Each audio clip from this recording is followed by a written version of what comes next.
Hello বন্ধুরা, আজকে আপনাকে দেখাবো গাওচং কোম্পানির 16 কিলো ওয়েটের ব্রেকার মেশিন দিয়ে আমরা 10 ইঞ্চি ওয়াল ভাঙছি। এই যে দেখুন,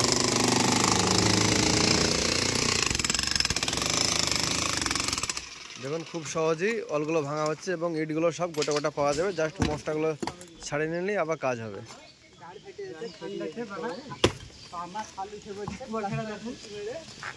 দেখুন সব গোটা গোটা ইট,